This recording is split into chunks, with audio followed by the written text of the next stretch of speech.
Welcome to Speak for Yourself. Marcellus Wiley here.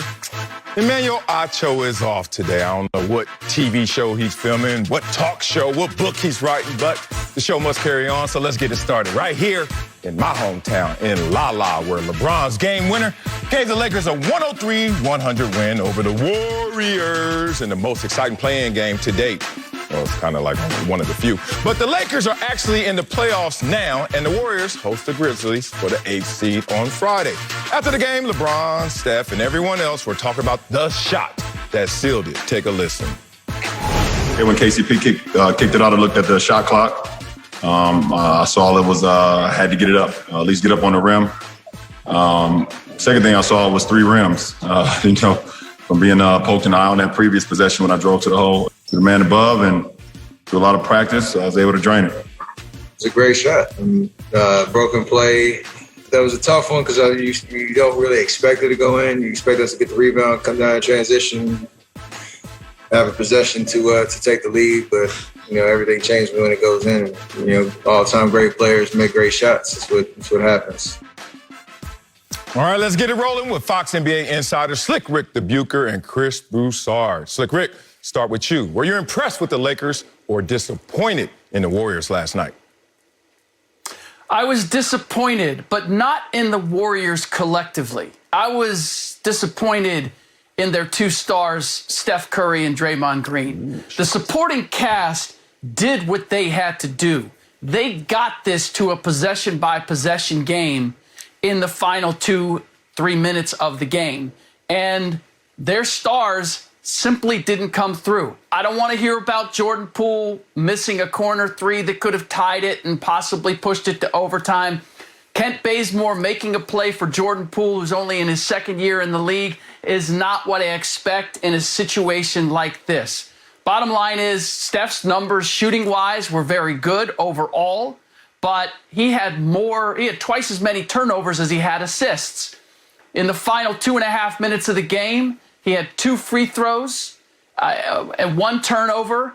And the situation where LeBron ended up getting that shot, he kind of forced a switch that didn't need to happen. I dare say you would have rather had Andrew Wiggins guarding LeBron in that situation than Steph. And you look at Draymond, same thing. In the final minutes, 0 points, 0 rebounds, and 1 costly turnover, whether you agree whether it was legitimate or not. So ultimately, the Warriors supporting cast, and I've been saying this, the reason the Warriors were in this situation, got to this situation, we were denigrating the supporting cast. They did their jobs, and they did their jobs last night. The stars ultimately did not. Yeah, I'm with you, Slick. I'm disappointed in the Warriors. They had it. It was right in their hands, and they let it go. I'm reminded what Bill Belichick always tells his players, that more games are lost than won. More games are lost than won. This was a game that the Golden State Warriors actually lost, not the Los Angeles Lakers won. I talk about disappointment because the definition, at least the way I define it, forget Webster's, is the gap between expectations and reality. Tell me, what were your expectations at halftime when you saw this team, the Golden State Warriors, up 13?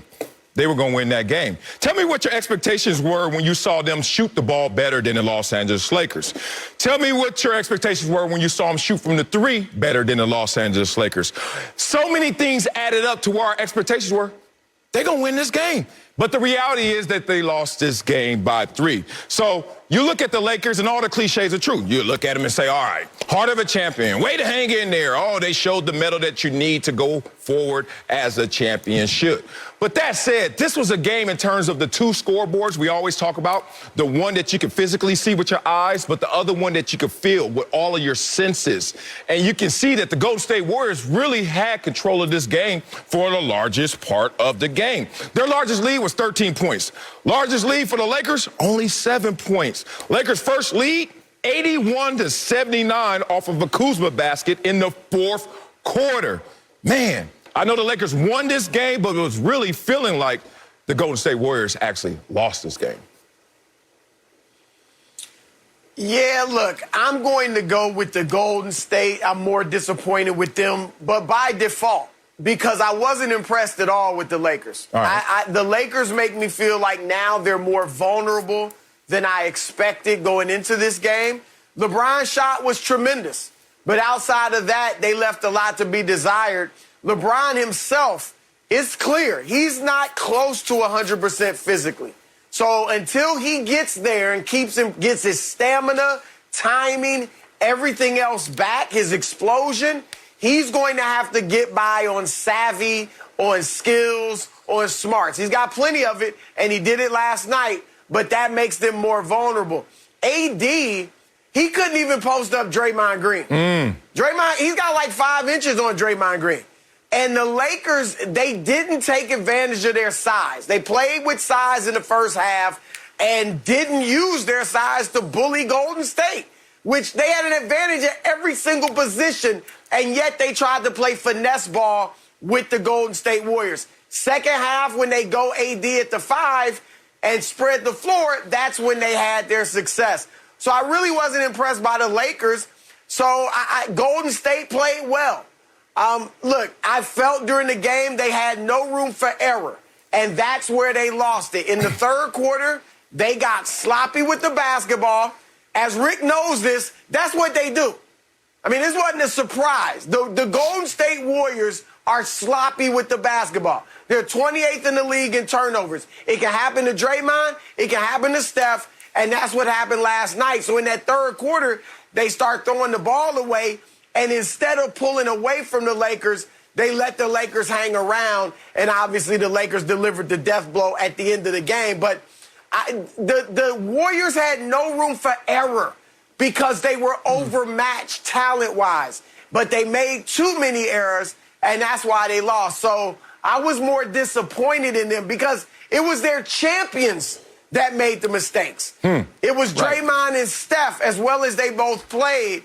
And then at the end of the game, to not even get a shot, you don't get a shot off, they disappointed me. True. Yeah, no. That was my point. I mean, it wasn't that they were sloppy with the ball and they turned it over. It was that Steph and Draymond were sloppy with the ball. And they weren't that through the course of May when they made this run to get into this play-in game. So we're talking about they didn't have much margin for error. Draymond and Steph had to know they didn't have much of a margin for error. And yet we saw what we saw. And yes, they play loose and fast. There was a time where they had the talent that they could do that. I think also if we just take a step back and we look at what the expectations were for these two teams, yes, it was a play-in game. But you're talking about the Los Angeles Lakers, and I'm explaining why I wasn't impressed with this performance. And honestly, I don't know that Steph was. Do you guys hear that quiet diss about you don't expect that shot to go in? LeBron James is taking a 32-footer, and he basically said, yeah, we thought we had won the game when the ball got kicked out to LeBron looking to make the game-winning shot.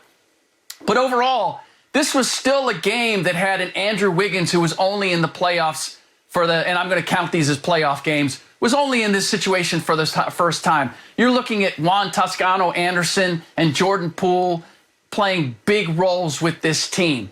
The Lakers are the defending champions. They had all these guys with this ton of experience. And I've been hearing how LeBron and AD are finding their way and finding their groove, and here they come. And while I don't think that this makes them look vulnerable, they did not impress me in terms of what they did in this game. But the killer is, it was there for the taking for the Warriors. They did everything necessary, and now we needed that magic from Steph that we just became accustomed to seeing. Draymond and Steph finding a way to get him a shot and knocking it down, and it simply didn't happen. Yeah, I mean, we know why it didn't happen as well. I mean, we've all watched basketball. We know sports well enough, and you two guys leading the charge here. It's simple. Every coach tells you this. You don't have to even show me the game. I don't have to watch it live. I don't have to see it on DVR. Show me the stat sheet and show me the turnovers, and I can tell you which team most of the time won that game. If you look at the second half of this game right now, 15 times in the second half, we saw the Golden State Warriors turn the ball over. Second highest in the second half for them the entire season. That's not going to get it done against a championship squad like the Lakers. Warriors turned the ball over 7 times in the fourth quarter, and only the two starters, Wiggins and Steph, scored in that same fourth quarter. So what I saw happen, man, It's about the excitement. It was funny to see the champions, like you said, Draymond, Steph Curry, kind of lose it at the end when you're like, you're the guys that got to contain it and bring it all home for us. And I'm reminded of this. There's this dynamic that I heard about. I'm trying to clean it up for TV, but basically they say, if you're going to a destination and you got to use the bathroom, you got to do a number one. And they said, the closer you get to the destination, the harder it is for you to hold it. One thing that is obvious is because, yeah, you've been holding it for longer, but two is, it's the excitement, it's the energy. It's like, I'm about to be there. Like, it's literally like Steph and Draymond got ahead of their skis, like, we're about to beat the Lakers. And they couldn't hold it anymore. And all of a sudden, the ball's just dribbling out of bounds. You see bad plays. And I don't want to talk about the referees explicitly, but there were a few calls that went in the Lakers' favor that didn't feel as neutral as they should be in those situations. So you see LeBron out there hitting the dramatic haymaker shot. You could call it the death blow, whatever you want.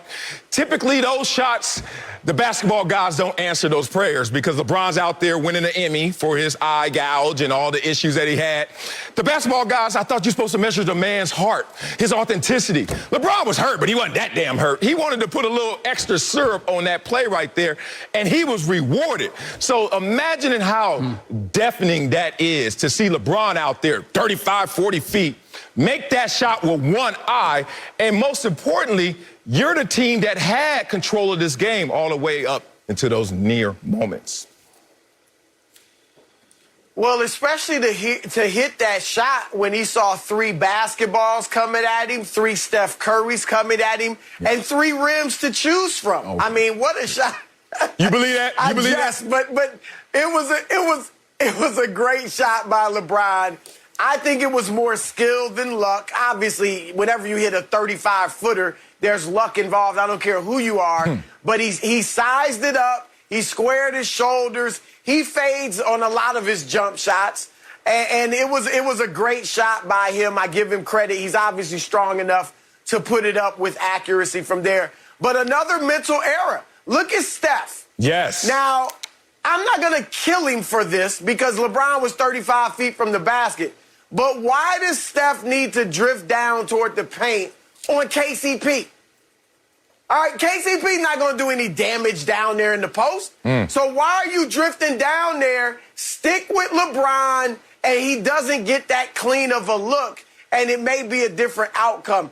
The only thing I disagree with what you said, Marcellus, was I don't think that Draymond and Steph got overly excited. These guys have won, obviously, multiple championships. They've been in the limelight. They've been on the big stage. They've been in games much bigger than this. I just think, as I said earlier, that's what they do. I mean, Steph, for all his greatness, he gets sloppy with the ball. We've seen it at bigger moments than this. And it's similar. And the problem is when you had Kevin Durant, you had room for error. Even before Durant, you had room for error. Now, they have no room for error. And they better not do this against Memphis because they could lose against Memphis. And if they get to the first round and play Utah, then they'll be in the same boat, no room for error. So they're going to have to shore up all that sloppiness. Yeah, I just think we need to send flowers and cards to our producer, Colvin, because he's a big Warriors fan. And this was easily the most painful segment that we've done on the show with him because he had to relive everything that happened last night. So send your cards and flowers to Colvin at Speak for Yourself. Yeah, and send something to Chris Broussard for me because he tried to push back on me. Let me push back on you, Chris Broussard, show you how much I really weigh. Steph did get ahead of his skis. He did get in front of himself. Let me talk about the second to last possession. Y'all remember this? There's like 40-some seconds left to go. Steph is at the three-point line trying to force a three-pointer, just looking for an opportunity and shot. Bruh, what happened to the 2-for-1 in this situation? Why not go get 2 points? You're down 3. You don't have to tie it in that moment. Get 2, play a little defense, hope they miss a shot, then go back down. You can now hit another 2-pointer, and you win the ball game. That was one thing. Also, 2 seconds left to go? Steph was already off ball trying to get open. He had to get bailed out by Steve Kerr. Steve Kerr like, timeout. He ain't gonna get the ball, and we need Steph Curry to get the ball. They call a timeout. They run a play, and in that play, he doesn't even get a shot off. I'm not putting it all on him, but you add those 2 up, and then him drifting, not committing, in that play when LeBron hits the 35-footer. Coach always says, don't get caught in no man's land. Hey, make a mistake, it's okay if you make it at full speed. He was just drifting with no rhyme or reason. A lot of that at the end does fall on the great Steph Curry. Coming up, it took a big shot from LeBron to get past the Warriors. So what's the rest of the West looking like to the Lakers? But first, it's officially Tim Tebow time in Jacksonville. I'll tell you why. Tebow will have a big impact on the Jags. That's next on Speak. Well, bang, bang, bang. Time now for the rewarding performance. Brought to you by Capital One.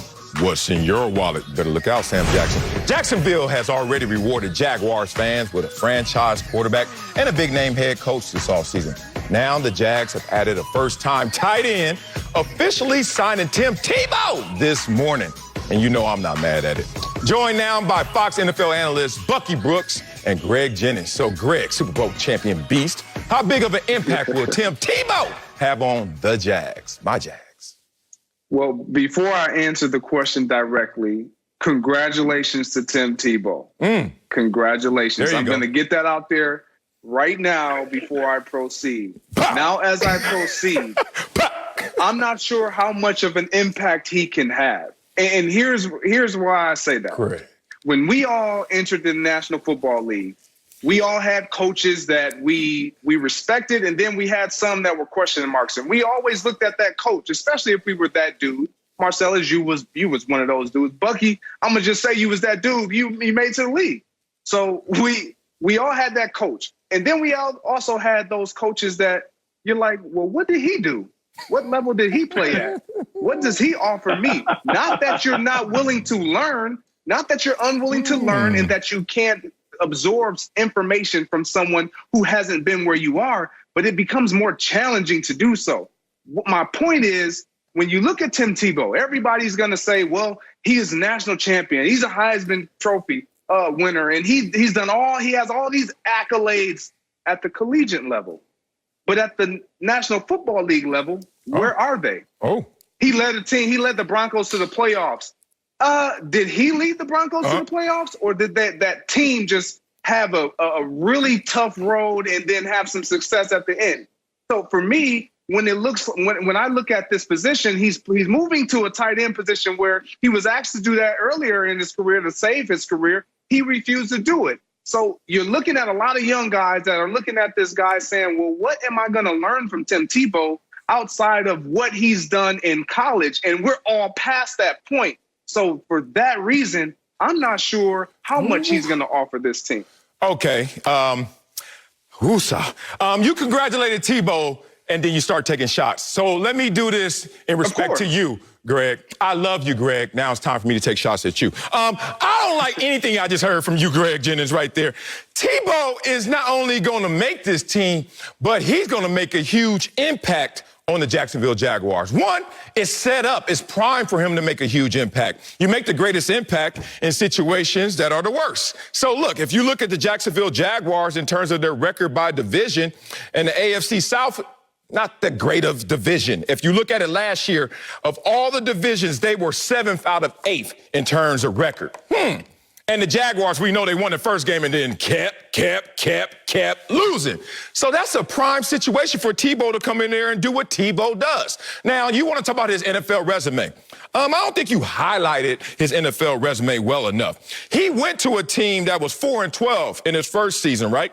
8-8 in his second season, including a 7-4 record as a starter in his 11 games and a playoff victory. Matthew Stafford, you got a playoff victory? Anybody? You want to keep going? There's a list of guys. Never got a damn playoff victory, but you're going to slight that when it comes to Tim Tebow. Let me tell you why he's going to make a huge impact. I still love you, Greg. Don't forget that.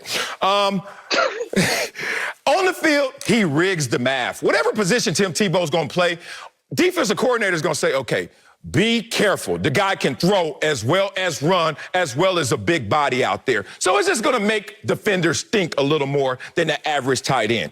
Now, let's talk about their tight ends, because I think a lot of people out there saying, how is he going to take the job of somebody in the tight end room? Those guys are well accomplished. They've been playing the position their whole life. Here's a synopsis and summary of the tight end room.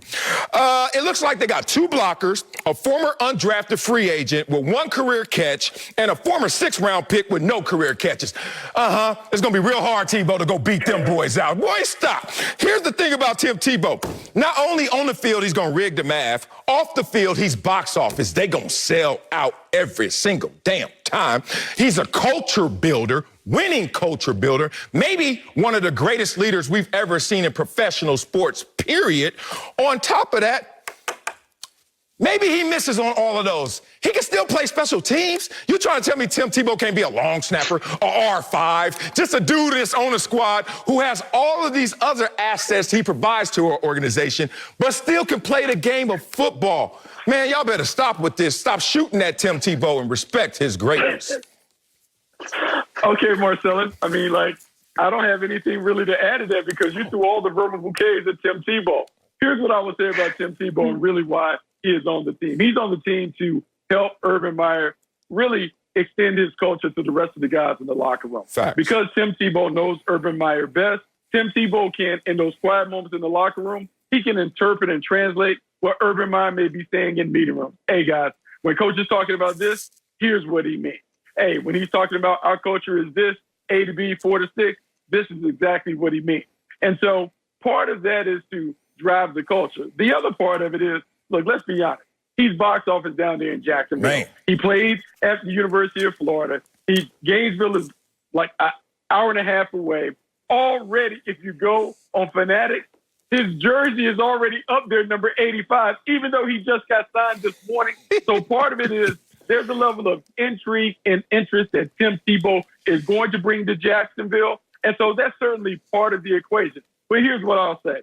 Urban Meyer didn't sign Tim Tebow just to bring him to camp and cut him at the end of camp. Tim Tebow is going to be on the squad, and what Urban Meyer is going to do, he is going to ensure that Tim Tebow is successful in some way. If Tim Tebow goes out there and can't catch a pass, guess what they'll do? They'll make him the fullback slash tight end who never has to get in the route tree. They'll teach him how to lead block. If he can't lead block, but he can catch, they'll split him out and have him run 5-yard option routes to find a way to get him on the field. But make no mistake, when it comes down to it, in the regular season, we will somehow see number 85 on the field, and he will be featured in a few packages.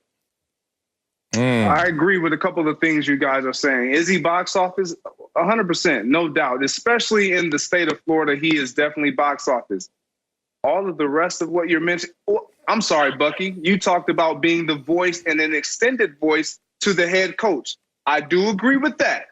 So hear me. I'm agreeing with 2 points that you guys have made. Outside of that, Marcellus is saying if it don't work out, he can snap. He can hike the ball. He can go and line up at an extra tackle. He can go in the backfield. He can do that. He can also get released like he's been in his career because it has not worked out. It has not worked out. There are so many players in this league that have tried to do the thing that Tim Tebow is doing. That's why I'm congratulating him. At 33 years old, to get back into the National Football League, to be physically in shape, to get a scouting department to say, whoa, wait a minute, we got to look at this guy. That's pretty dope. That's pretty cool. Outside of that, I just don't see the production that it takes to have a sustained career in this league. He didn't do it at the primary position that he was heralded at quarterback. So now you want to convince me, Marcellus and Bucky Brooks, that this man is going to be the next Rob Gronkowski. I don't see that. Okay. Get him, Bucky. Go ahead, Bucky. That finger out. Go get him. Okay, here's what Greg is doing. See, Greg, you're looking at it from a logical standpoint. You're looking at it from an NFL standpoint. Yeah. So here's what I'm going to challenge you to do. I want you to put on your daddy cap, and I want you to take your kids out to the local park, and I want you to say that you're now our coach dad, and your kids are on the team. And at some point, your kid is on the team, and you have to figure out, okay, I got to figure out a way to get my kid the ball. Because I know no matter what happens out here at the park, I got to go home. And I don't want to have to hear and deal with them crying or their mom over here on my head talking about something why they didn't get it. So this is as close to a father-son relationship as you will find. Tim Tebow and Urban Meyer. So what he's going to do, he's going to put his son in a position to succeed. That's what this is. So look, I understand your NFL take, and look, I applaud it. But this ain't NFL. This is daddy ball. that's what we're going to see down in Jacksonville.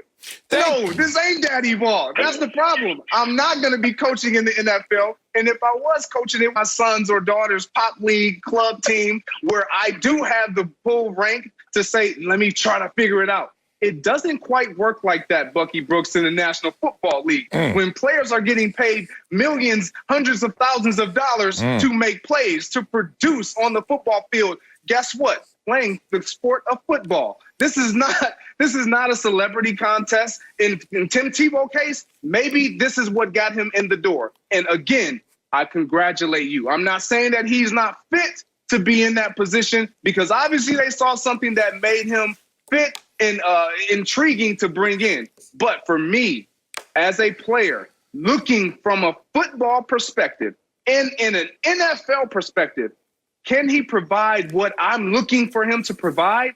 I don't see that. Can he be a good leader? Yeah.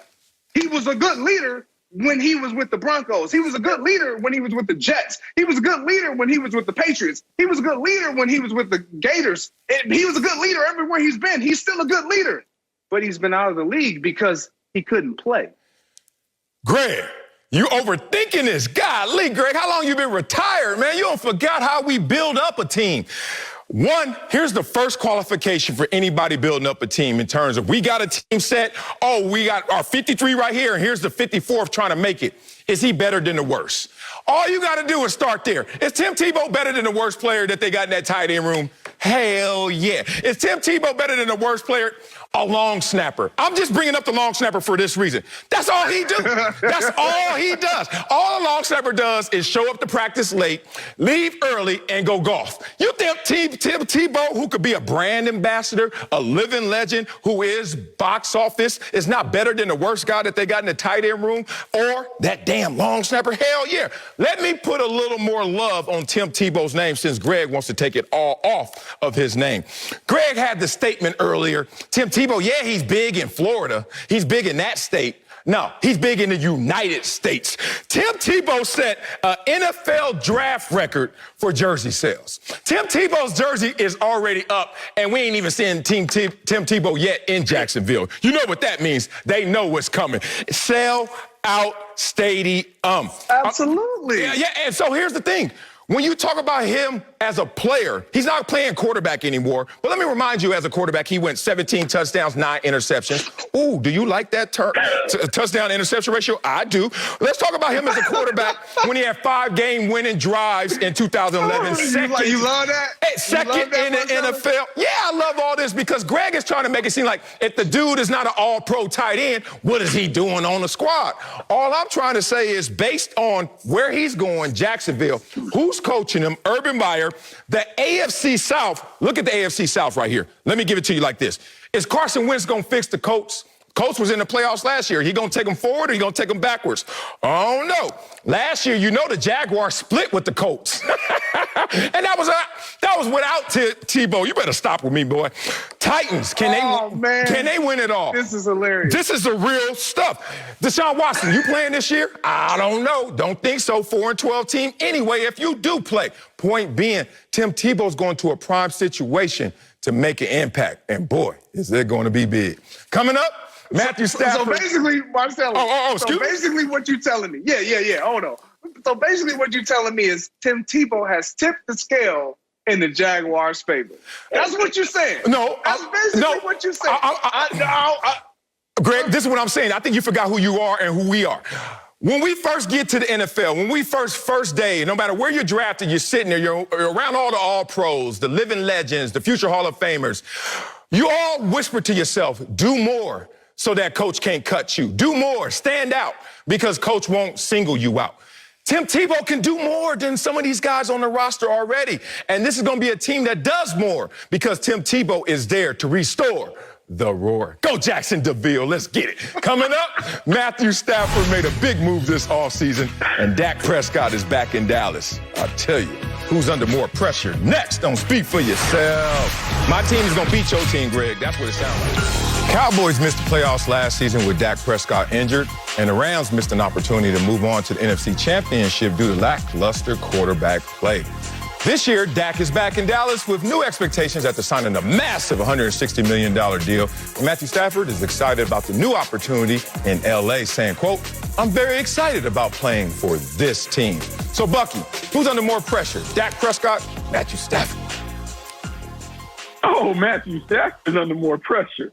Matthew Stafford is the greatest who's never done it. When I talk about Matthew Stafford, we talk about and celebrate the talent, but we've never seen the result. And keep in mind, everyone has poo-pooed Jared Goff. But remember, the Rams went to the Super Bowl with Jared Goff. Say. You can say a lot of things about Jared Goff, but they won a lot of games with him. And Matthew Stafford, I'm looking at a guy that only has 4 winning seasons on his resume, and he doesn't have any playoff wins. And so when we think about this, the next step for the Rams is winning the Super Bowl. Are we confident that Matthew Stafford knows how to win in that environment? We can celebrate Sean McVay for all of the things that he's done as an offensive whiz kid, but this is the most pressure that he and his quarterback have been under. Everyone is expecting this team to go from good to great because number 9 is in Hollywood. We'll see if Matthew Stafford is everything that we thought he was. Yeah, man, it's on Matthew Stafford right here. I mean, look, he went to the microwave team. Like, all you got to do is put it in there real quick, 10 seconds. Beep, beep. It's supposed to come out. Hey, this is an NFC Championship team, if not Super Bowl appearing team once again. And I love the fact that you brought up Jared Goff, because the backdrop of this is Jared Goff, and they made the playoffs last year with one hand tied behind their back because Jared Goff was not the quarterback that they truly desired. And now, as you said, the greatest to never do it, Matthew Stafford comes in to save the day. Will he save the day? A lot of pressure. 1 year in La. This ain't Detroit, homeboy. In L.A., we going to see everything you do and everything about you. So he goes to a team in the Rams that had a tremendous defense last year. You could talk about them first in total defense, net yard per play, scoring defense, pass defense, blah, blah, blah. But let's talk about their record and their genius coach since he's been there. Second best record in the NFC, so no excuses. All of that, you had to leave that in Detroit when you packed to come to L.A. if you're Matthew Stafford. Second most playoff appearances in the NFC since 2017. Yo, the Rams are sitting there like we had one void to fill. And Matthew Stafford, you're supposed to be the guy that comes in here to fill it. He has the most regular season passing yards of any quarterback in NFL history without a playoff win. Now, everyone thought the reason was Detroit and their roster, especially lack of running game, etc. Well, if you don't come to L.A. and produce, it won't be a reason anymore. It'll be an excuse and an indictment on you, Matthew Stafford. Tons of pressure on you, brother. I agree with you guys. There's a ton of pressure on Matthew Stafford because of all those reasons. But because you guys have heavily weighed in on that side, it's Dak Prescott. Oh, here you go. It's Dak Prescott. He's on America's team. Need I say any more? He's coming off an injury. He got paid off of what he did previous years leading up to that injury. And the expectation is now that Dak Prescott's back, Mike McCarthy's going to look better as a head coach. This offense is going to thrive. We're going to overcome all the woes, even if the defense doesn't get to where we really need them to be in order for us to be successful. We look at the NFC East and what they were not able to do, we automatically attribute that to the missing of Dak Prescott not being present. And yes, very similar with the Rams and their quarterback saying, all we need is the quarterback. It's the same with the Dallas Cowboys. They're saying, Dak, we got Dak. We got our quarterback. Jerry Jones is putting literally $160 million on Dak, saying, this is my guy. This is who's going to get it done for us. This was the missing piece. Had they not had him, had he been in the lineup, Dallas, who knows what they would have been last year. That's the thought in Dallas. So the expectation, the weight is going to be on Dak Prescott. They have put in place the personnel around him for him to have tremendous amounts of success, regardless of what the defense does. And so that's why I say the pressure is most heavily on Dak Prescott down there wearing that star. Okay, Greg, here's what I'm going to say. I'm going to say pressure is a privilege. And it's a privilege for Dak Prescott because you know what Dak Prescott does every morning at about 6 o'clock? Because I do this mobile banking app. Every morning about I think that shows me what my balance is by account. And you know what feels really good if I'm Dak Prescott? When the balance says $100 million for this year, it ain't no pressure because all they got to do is go live. It's $100 million sitting in the bank. It ain't no pressure for Dak Prescott because guess what? They can't come and seize that out of the account because they wrote the check. So Dak Prescott, you've seen how easy and comfortable and relaxed he looked in workouts? Because he knows. The pressure was the previous years when he hadn't gotten paid. But now that he's paid, he's playing free and careless because even if he sucks, the money's in the bank. But I think he's going to play well because we have seen him grow from a game manager to a playmaker. He has all the things around him that he wants. Amari Cooper, CeeDee Lamb, Michael Gallup, Zeke. The offensive line comes back with Tyron Smith and those guys. All he has to do is play. And we've seen him play. He plays at a high level. No pressure on him because he's already gotten paid. Ooh. Bucky, my friend, come on. Marcellus, you've experienced some big contracts. Look, this fallacy of when guys get paid, they just lay down. That's not all the way true. No, that's not true. Specifically when we talk about a guy like Dak Prescott. It puts more on his plate. It puts more in his lap to, you know what? I got to prove that I was worth every single dime. I remember when I got paid for the Green Bay Packers, I didn't lay down. I didn't look so, yes, I always look smooth in my route, but it wasn't because I had that bank account, I had that app and I was looking at what was going in every day. It was because I was trying to get better every single time I was on the football field. And so it looked a little better. It seemed like I was kind of coasting a little bit, but I was really grinding. That's Dak Prescott. He's being smart right now. When you talk about, you see him in the practice, he's looking all comfortable. No, that's not comfort. That's just quiet calm right now. He knows the task at hand. He understands what is going to be asked of him once the season starts, once he straps on that helmet, and he is going to be ready. The pressure is real. Stop it, Greg. You took what Bucky said and took it and misconstrued it, first of all. Let's talk about how once you get paid, there's pressure on you to live up to that money, but it ain't no pressure for real like the day before you got that damn money. Remember that day, Greg, before you signed that deal? That was pressure. How much? Did I get it? And which team? And that's pressure. Now, it's like the balloon is blowing up, and then finally you get that money. Now you're gonna blow it up again, and because you're Greg. You're great. I've been there before. When I went to San Diego after I got paid, it was the dumbest decision I ever made. I got hurt in week 1, and everybody said, they were whispering to me, not yelling, hey, you know you just got paid, you good, you Gucci, they can't take it back, you got runway. But I went out there like Greg, the pressure to live up to the money, like Boo-Boo the Fool, and messed up my whole damn career. Here's the thing. If you look at these two situations, it's so obvious it's on Matthew Stafford. And look, Dak wants the ball and Dak wants to finish a season like he didn't last year. I get all that. But Dak is on a non-playoff team. Not you, Matthew Stafford. That's a playoff team. So let's talk about the pressure if someone asks you to jump somewhere. Two things should come to mind first. How high? And second of all, where am I going to land, right? So growing up, 8, 9 years old, I used to be off Slauson looking for apartment building or 2 to jump off the second, third story. I used to love to do it. But people always was like amazed that, damn, this dude climbing way up there just to jump off. They didn't know my first calculation is I'm landing on that grass right there or that mattress over there. I ain't landing on that concrete. But this is a situation where Matthew Stafford, if he jumps, he gonna land right there on a playoff team. And if this team underperforms, they're not gonna look at Aaron Donald. They're not going to look at all the other players. They're going to say, wait a minute. If Jared Goff got us to the playoffs and then we bring in somebody who's supposed to be better and he can't take us there, oh, that falls all on your lap, big dog. It does fall all on the lap. And I know Greg is too busy in the gym making sure that he's watching his macros and micros, getting the curls in, making sure the body is tight. So he hasn't had an opportunity to see Dak Prescott in those sleep number commercials. He hasn't seen how comfortable Dak Prescott is after catching those large catches. So there's no pressure on him. The reason why the pressure is on Matthew Stafford is because of this. The only way up, the only next step for the Rams is winning the Super Bowl. And we all know how hard and difficult it is to get to the Super Bowl.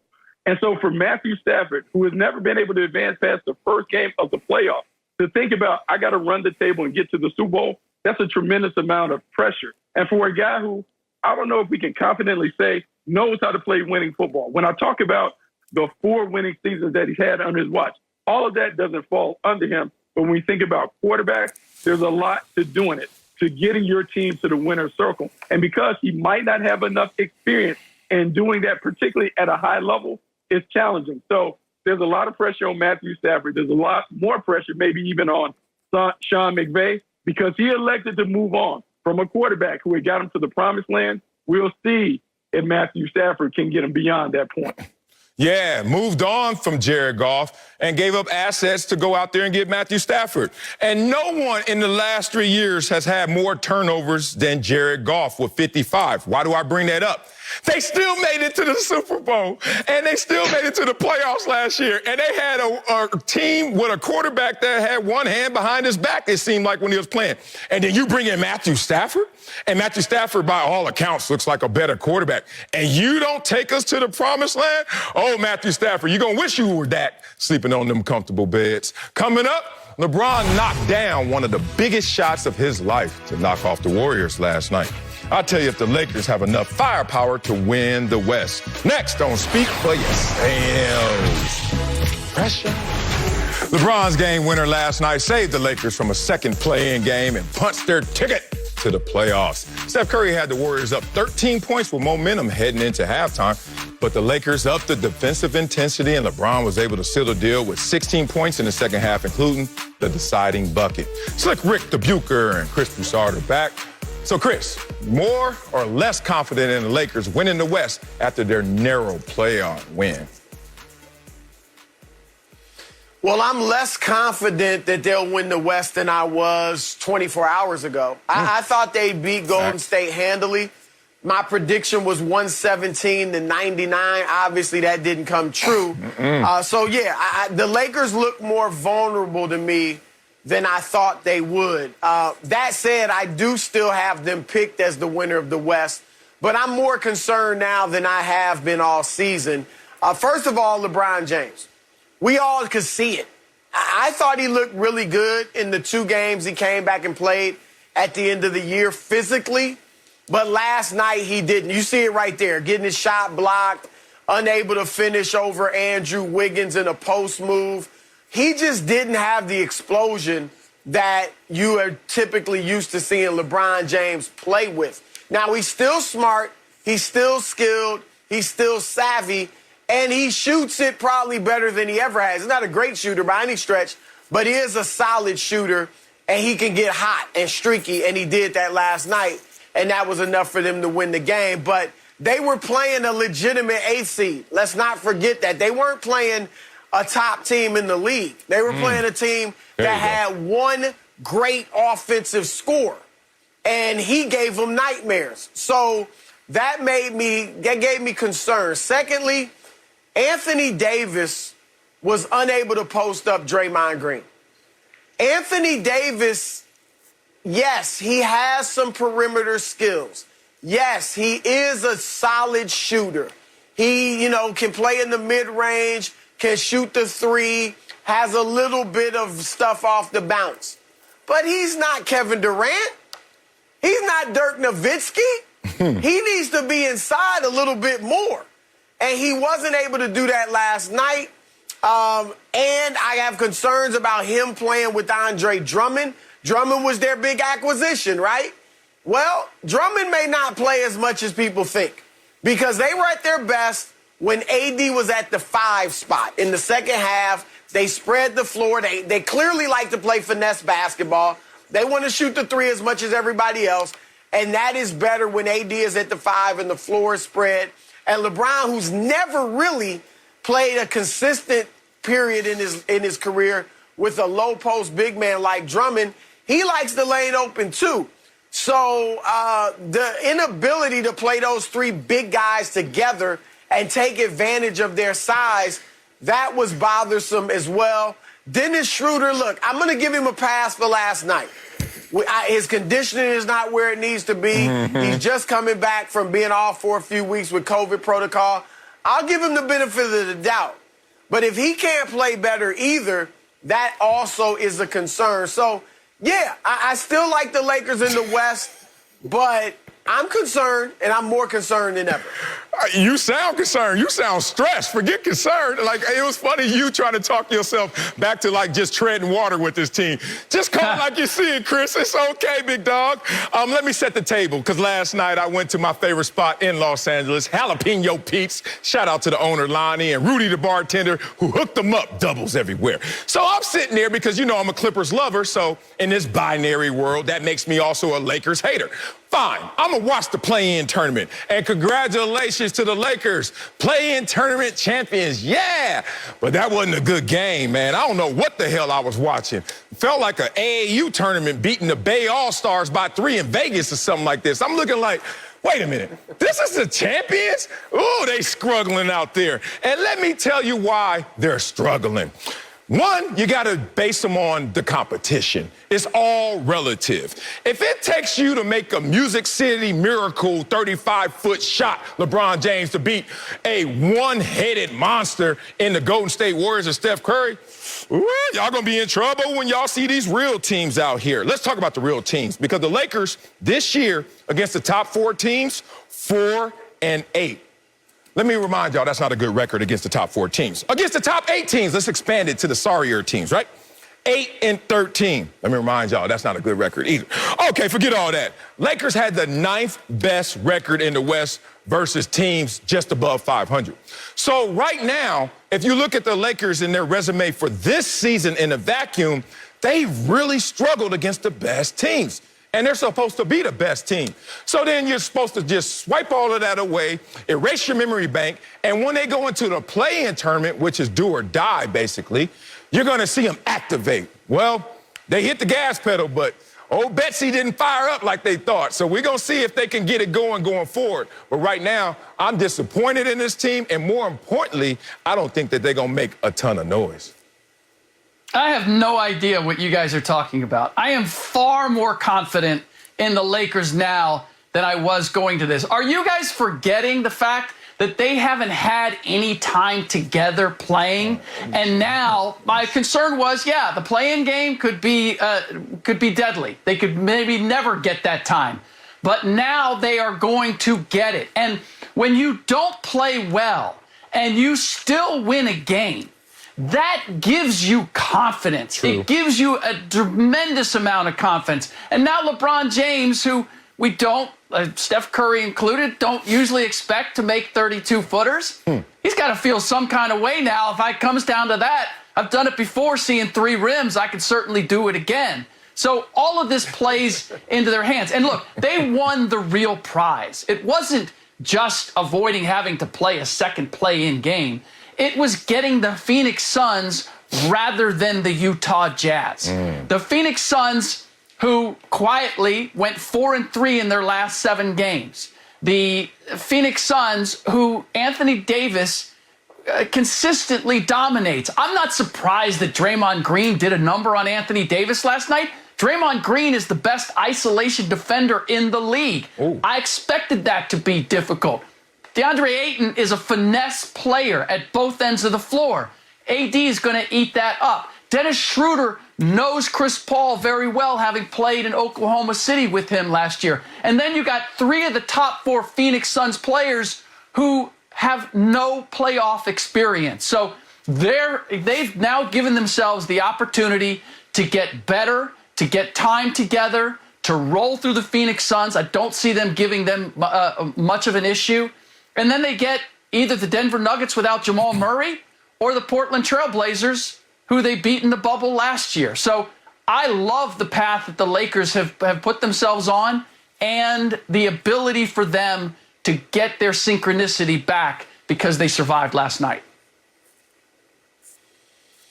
Let me address, first of all, the weak stats that Marcellus Wiley threw in. Like, he tried to sneak those by us as if we wouldn't see them. Marcellus, you can throw all that regular season stuff out. Oh, okay. Because look, okay. Anthony Davis missed half the year. And LeBron James missed a third of the season. Okay. I mean, so what? Their record against the teams in the league are skewed. So I don't want to hear this 4-8 or whatever it was against the elite teams. It don't matter because LeBron and AD were not there for the most part. I'm going to tell you why, even though I'm a little less confident than I was yesterday, I still believe the Lakers will win the West. First of all, their defense. All right? They are the best defensive team in the league, or certainly one of the top 3 or 4. They hang their hat on that. Even without LeBron, without AD, they still were able to defend teams. And yesterday, they did hold Golden State to 100 points. That's 14 below their average. All right, so they bring their defense, they bring their hard hat every night on that end of the floor. They might be a little soft and finesse offensively, but defensively, they do get after it. That always gives you a chance in the postseason. And then Rick touched on it a bit. Rick talked about it on their side of the bracket, but I would talk about it on the whole Western Conference. Who's scaring you? You mentioned, Rick, you said it perfectly. Phoenix, come on.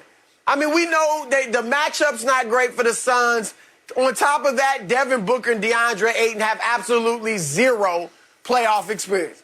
They're not about to step into the postseason for the first time in their life and beat LeBron James and Anthony Davis. Then you got Denver and Portland. Okay, whoever wins that series, Denver, without Jamal Murray, Portland's certainly not scaring you. They don't play any defense.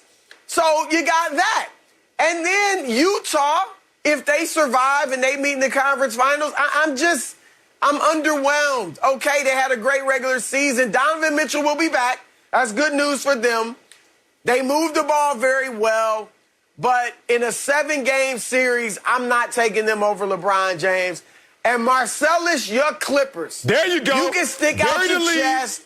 You can pound your chest. You can put the bass in your voice. You can shout out your little local Clippers restaurants and havens all you want. But the Clippers showed me they got a tad bit of yellow fever. Oh. All right? What? I just don't. I'm sorry. They avoided the Lakers. Oh, God. I've been told as much. They wouldn't have played them anyway. But I just don't like it. If you that team, like you say you that dude, you're not afraid of anybody. Bring on the Lakers.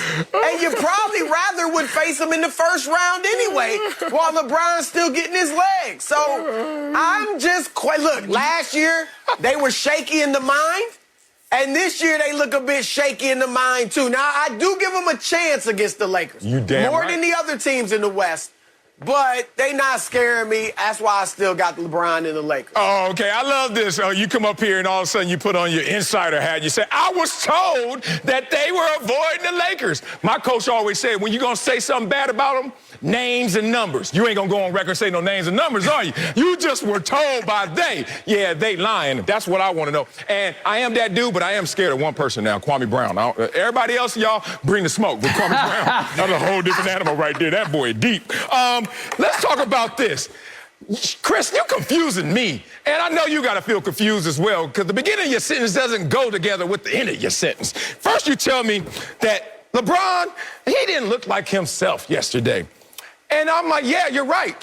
And then you're like, okay. And Anthony Davis can't go out there and post up Draymond. What's he going to do going forward? And I'm like, yeah, you're right. But then you use that to show that you have confidence in this team going forward, when I must remind you that preparation is the separation. You get in shape in the offseason. You stay in shape during the season. How in the hell they going to get better while they're out there already taxing themselves now in the postseason? So I don't see how this team is even going to get healthy enough to play optimal basketball. You know the playoffs. It's a war of attrition. Ain't no 5-month breaks to save y'all Lakers like last year, partner. It's shoe program Lakers. This year, y'all got to hit the ground running. So we can say what we want about Phoenix. I'm with you guys. I'm with you, too. It feels diminished as a pool in the Western Conference in terms of talent and quality. That said, if the Lakers are compromised, LeBron can't even see anymore, we're going to be banking on 32-footers for him to advance. Good luck with this team. I don't see it, big dog.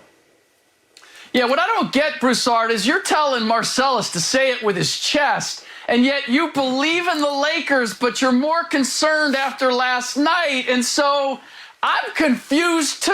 Are you buying that the Lakers are coming out of the West? Or did last night tell you that they're not? I just need to know, because you took me in both directions, man. And I feel like I've been whiplashed. What's up? I'm about to say it. I'm about to say it with my chest. Lakers in the West. But look, the question was, are you more or less confident after what you saw last night? True. I'm a little less confident. That's true. I was like this, now I'm like this. But the chest is still out. I'm still riding with the Lakers. Okay. Well, let me go on record right now and say it with my chest, say it with my voice, and say it concisely. Clippers, Nets, those are the teams in the finals. Coming up, the big three are back together and healthy in Brooklyn. I tell you who's got the most to prove in the playoffs. That's next. Speak for yourself. Speaking of Brooklyn. The best. The Nets have only played 8 games with Kyrie, KD, and James Harden together this season. Wow. Harden arrived in mid-January and led the Nets to a 12-2 record in March with KD out. More recently, Harden's been out for 5 weeks, and KD has led the charge for Brooklyn. Both have made their mark as leaders during the regular season, but now it's playoff time. Playoffs? Chris Broussard and Slick Rick the Bucher are back. So, Rick, whose legacy is more on the line in the playoffs, James Harden or Kevin Durant?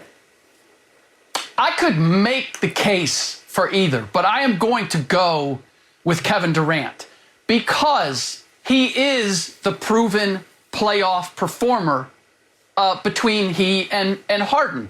Why did KD leave the Golden State Warriors? To win a championship and prove that he could be the leading force. Now, some would argue he was by being the finals MVP twice in Golden State. He didn't get that love, and as a result, he decided to go find some place where he could. So that is what's on the line for Kevin Durant in this situation. It comes down to this. Who do we think is the best player on the team? Overall, who is the best player on the team? That's the guy who has the most pressure on him to deliver a championship. What did we just talk about with the Golden State Warriors? Why were we disappointed in Steph Curry? Because he ultimately did not deliver. Now, I know James Harden has had a great season and has demonstrated that he might just be the linchpin in what the Nets do. But are we going to take that and say that now James Harden is the best player on this team and we expect him to lead the Brooklyn Nets to a championship? I would still say that it comes down to which Kevin Durant are we going to see? Can Kevin Durant be that leading force? Because he's the guy who's done it. Kyrie has done it.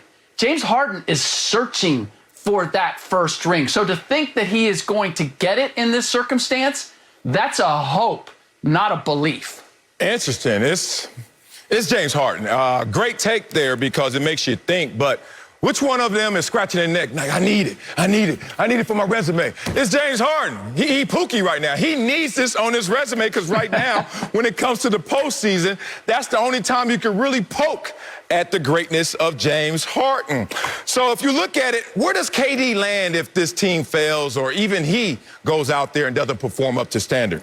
Oh, I land on 2 finals MVPs. Oh, who was your teammate? Steph, great. Curry. Oh, okay. What about you, James Harden? What happens if you go out there and fail or the Brooklyn Nets fail? Well, you know, I went to the finals like 2 teams ago when I was coming off the bench in OKC.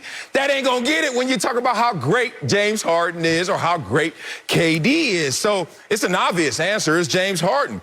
It's not really even a question. You can't say KD. I said it a couple segments ago. I'll bring it back to you. I used to love to jump off apartment buildings because I used to look, I had the skills and I had no fear. And I also knew where I was going to land. It was going to be softer than people thought.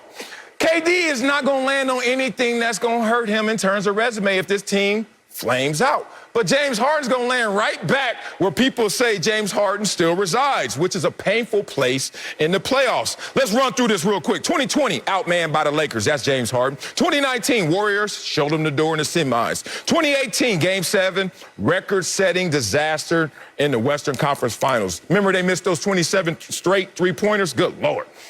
2017, roll over by the Spurs. First round loss to the Warriors. Blown out by the Warriors. First round loss to the Trailblazers. First round loss to the Thunder. You can't have all that and then say, I don't need it more than the other guy who got 2 finals MVPs. So James Harden understands it. He needs the big dog.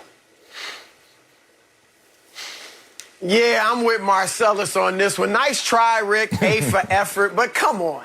Here's the main problem. I mean, it's just obvious, James Harden. But here's the main problem with your argument.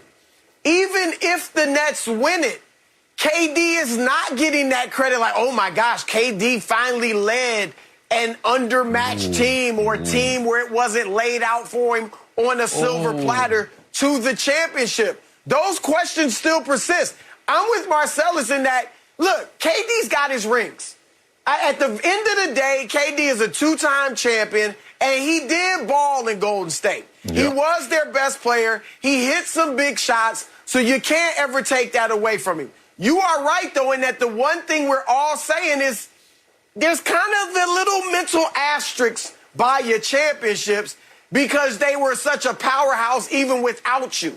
All right? Can you go and lead your own team? He couldn't do it in OKC as close as they got. Can you lead your own team to a championship?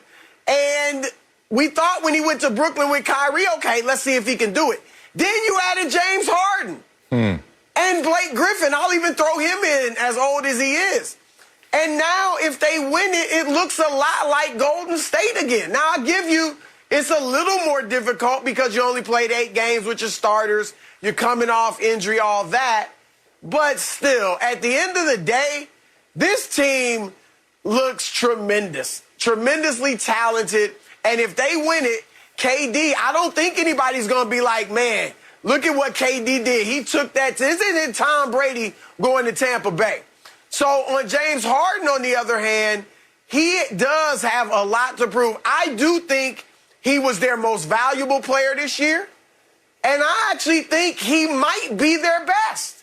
He won't get the credit until he shows it in the postseason. But if the Brooklyn Nets win this championship and James Harden is their MVP as he's been all season and he gets that award in the finals, his legacy will skyrocket.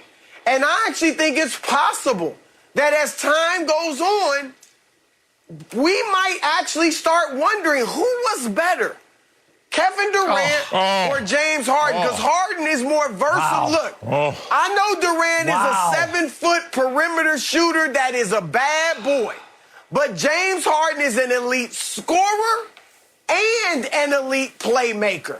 So Harden's got the most to gain.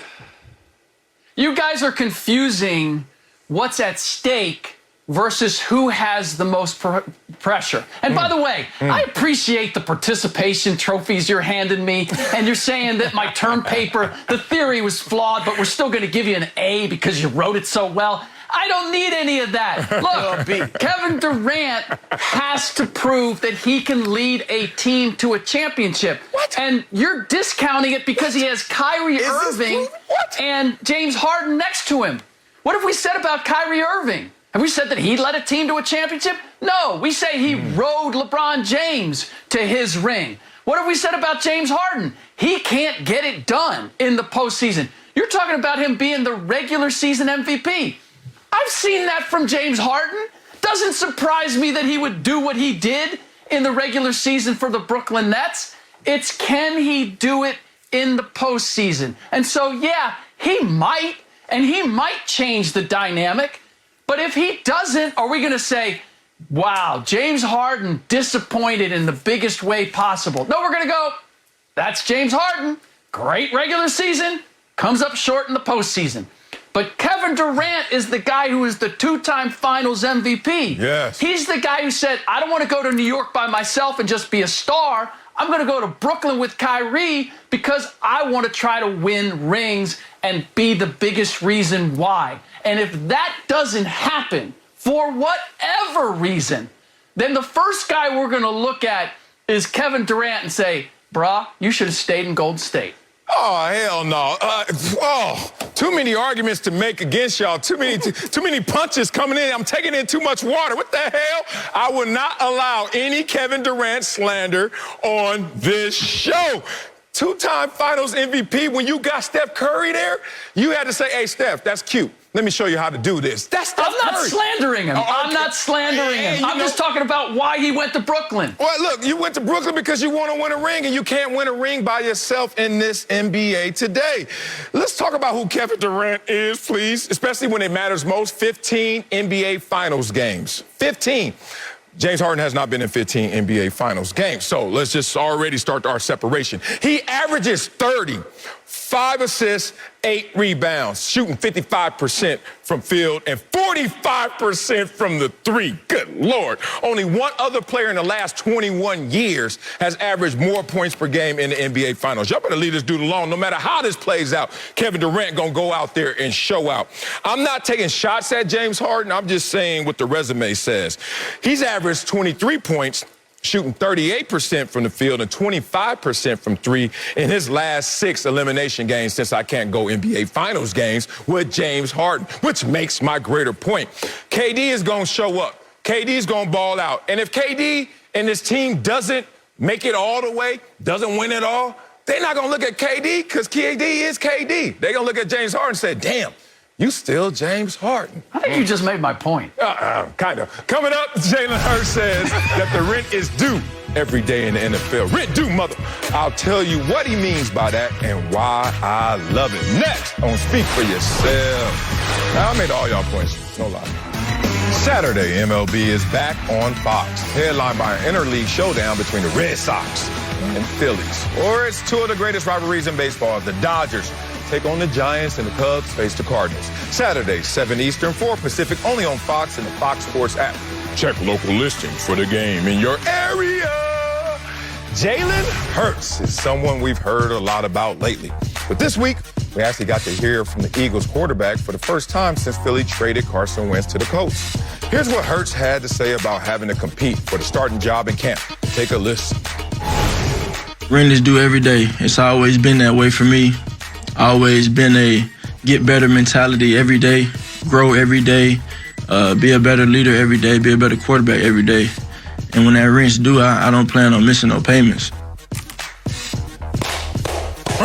Greg Jennings and Bucky Brooks are back with me, but damn, woo, I'm going to play for Philly this year. So, Bucky, how important is Jalen Hurts' rent's due every day partner mindset for young athletes? Damn, I love that dude. Oh, man, I love it, especially coming off a week where we've heard Ron Wolf talk about the divas in the league. I like a guy that's a little more blue-collar at the position.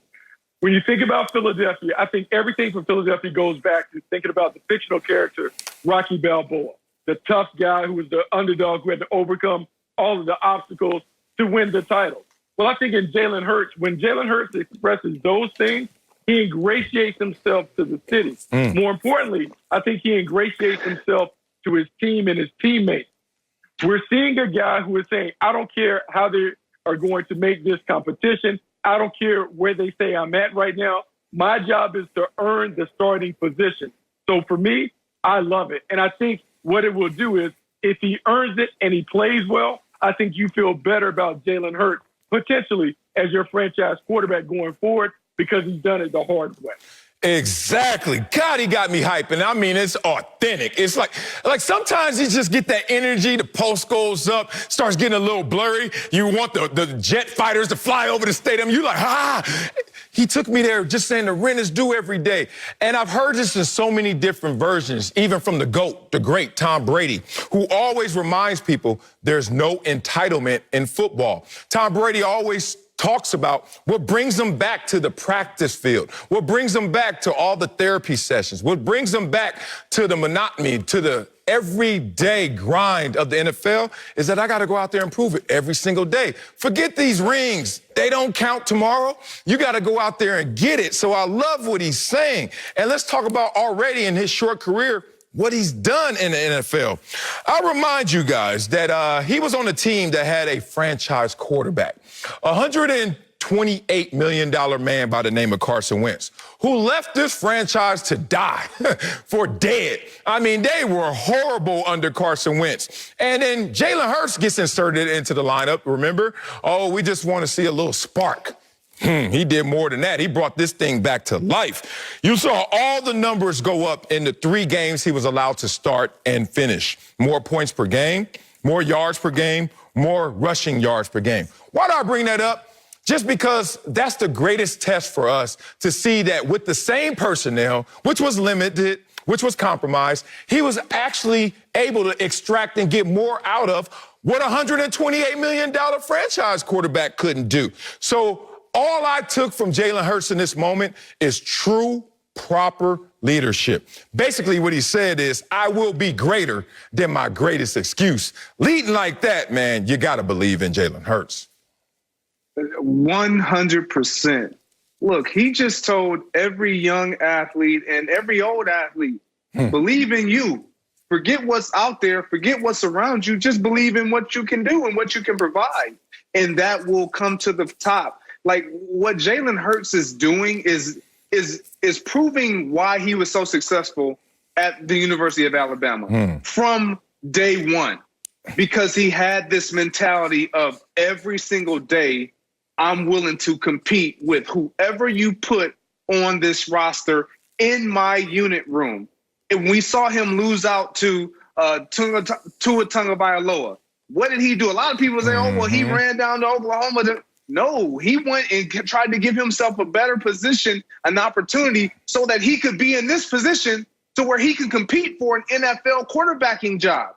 And that's what makes him so special. That's why guys gravitate to guys who just aren't handed over the keys to a car and saying, okay, you can crash it. We'll still let you get the keys. You can run it into the river. We'll still let you get the keys. No, he's going to try to take care of every piece, every ounce, every piece of interior, every wheel well. That's the type of guy you want under the center. And that's the type of guy that can just take over a locker room, which he did, and win it.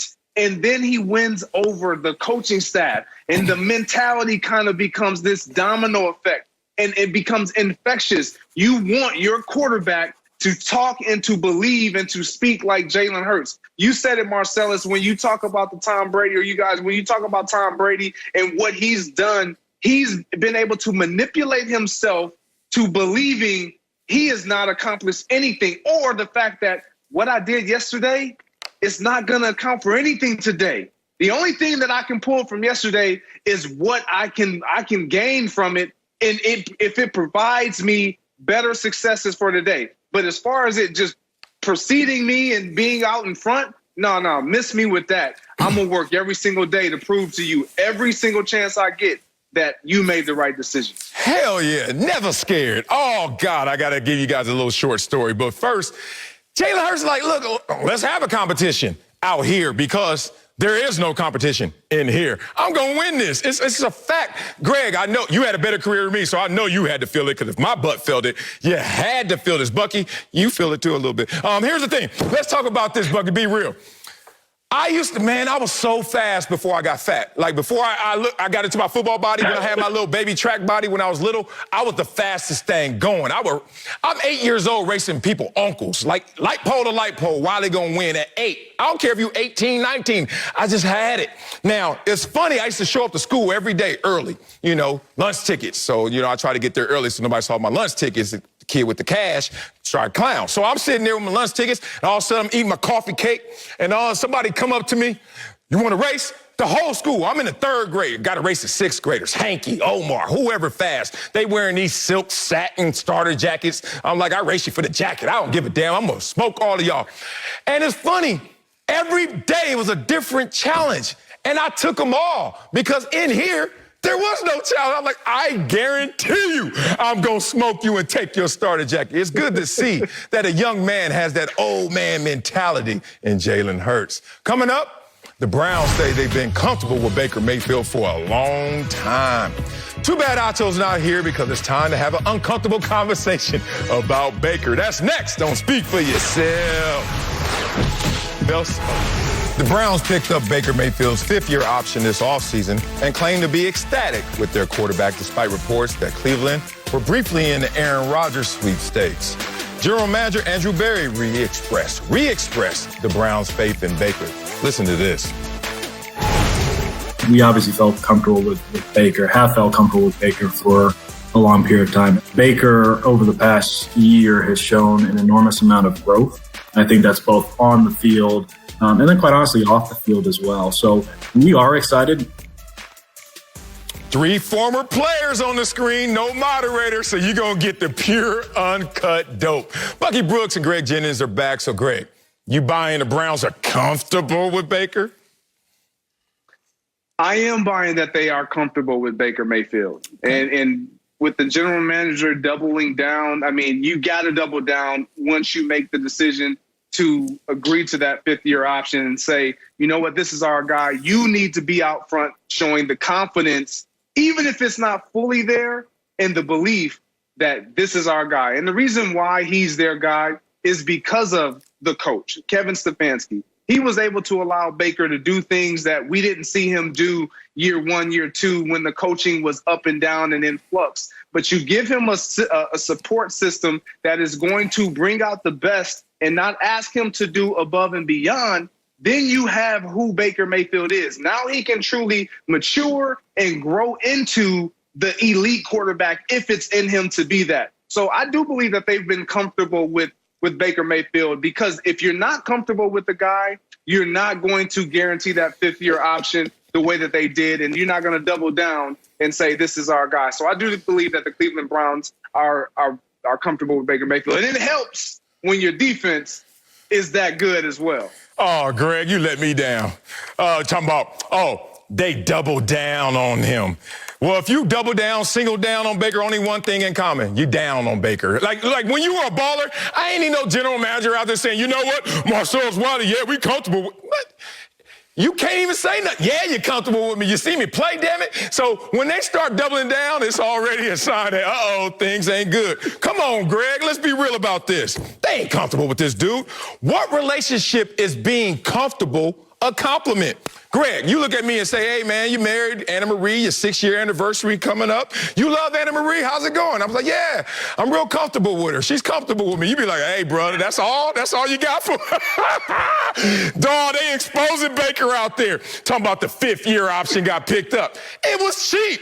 Dog, ain't nobody gonna look at Baker Mayfield and say he ain't worth $18 million. Of course you're gonna pick that up, but where's the long-term deal, homie? Where the ring at? You're not putting a ring on him yet because you wanna wait and see how comfortable you are with him going forward. Man, y'all better stop with this. I got so much more on here. Here's my worst part about this. Don't lie to me, man. I played before. And the good part about my career, I didn't think so at the time, but now I love it, is that I actually was the guy that when I got drafted, they were like, why y'all draft a nerd from Ivy League? And then I climbed up the mountain, and then I was the man, and then I fell all the way down that damn mountain. And I got all perspective. I got when the general manager and the head coach and everybody sitting there in the team meeting, and direct eye contact was with me. They talking about the team, and they just looking at me. I'm like, yeah, I know I'm the team, damn it. And I also know there were times where I'm like, yoo-hoo, I'm here, hi, and they looking at me like, please, man, get out the way. You just a body in this room. Point being, I know the difference between the real and the fake. They faking it. They comfortable with them, but they ain't in love with them. It's funny that you brought it up, Marcellus, because you talked about relationships and stuff like that. You know what Baker Mayfield is to them? He's a sweatpants. He's the sweatpants that your lady puts on when you're used to showing up at her house, and she used to have the heels and the skirt and all that on. But the day you knocked on the door at the apartment, and she shows up with the sweatpants on, Baker Mayfield's the sweatpants, dog. He's officially letting you know, hey, dog, I'm real comfortable. No, but they ain't really trying to get it. So what Andrew Berry is telling you is, Baker Mayfield, he's our sweatpants. If we can find something nicer, we'd go with it. But right now, I'm okay with it because I know it's all right. So it's a situation where Baker Mayfield this year has to show them that he can be the dude. Yes. That he can be the guy that can go toe-to-toe against a top quarterback in the AFC. And when we think about those quarterbacks, Patrick Mahomes, Deshaun Watson, if he plays, Justin Herbert, Lamar Jackson, Josh Allen, Derek Carr even, can Baker Mayfield go toe-to-toe with those guys and for us on the outside to say Baker Mayfield is the best quarterback on the field? That's what Andrew Berry wants to see. Because if Baker Mayfield does that, then he'll get all the money that he can stomach and stand. But if he can't do that, then the Browns are going to continue to kind of play this dance where they say, hey, we're comfortable with him, but they're going to look for more. Yeah, but Bucky, he did do that. When we last saw Baker Mayfield, the team lost against the Super Bowl contending former Super Bowl champion Kansas City Chiefs, and Baker Mayfield had a great showing, an excellent showing. He was not at all the reason why they lost that game. If anything, he was the reason why they were in that game and had a chance to win that game. And so I think when you look at Baker Mayfield and his maturation process, it doesn't look like the Josh Allens of the world and things like that. And I think he's going to always be compared to those guys because that's just the way we do it. But Baker Mayfield is on a different path.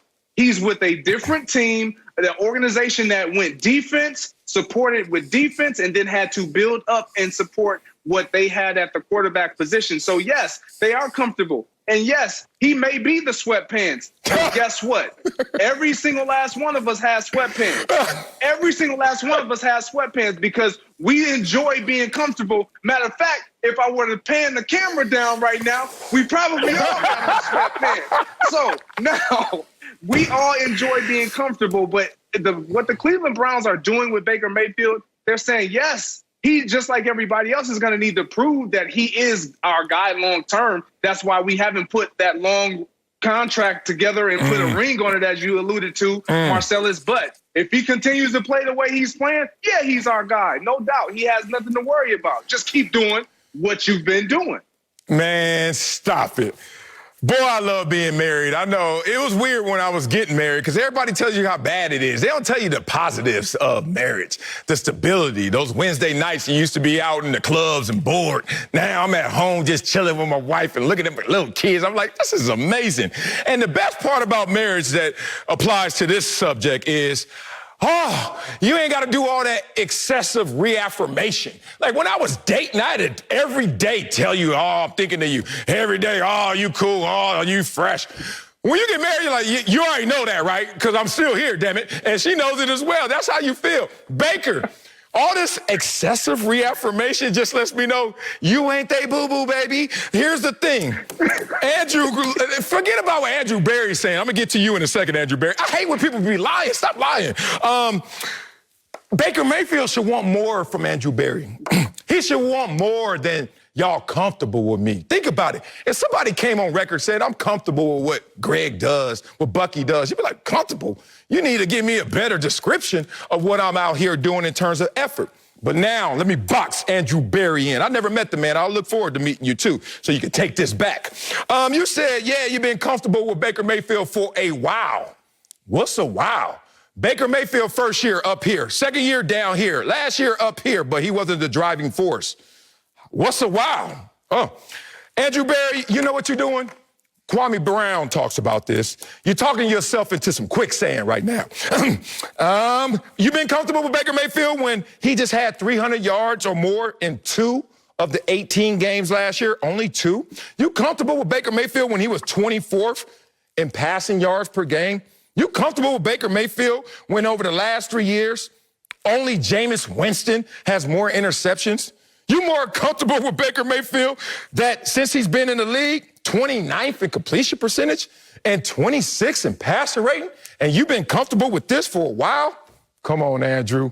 Check out Kwame Brown. He's on YouTube. Coming up, the Ravens got Lamar Jackson some help this offseason. I'll tell you if it's enough to help the former MVP return to form next on Speak For Yourself. The Ravens' passing game took a step back in 2020, and Baltimore set out to get Lamar Jackson some more help this offseason. In free agency, the Ravens were spurned by Juju Smith-Schuster, missed out on Kenny Golladay, and signed Sammy Watkins. In the draft, Baltimore drafted wide receiver Rashad Bateman, 27th overall. Second time in the past 3 years, they've used their first-round pick on a wide receiver. Greg and Bucky are still rolling with me, so Bucky, should Lamar Jackson be satisfied with Ravens' moves this offseason?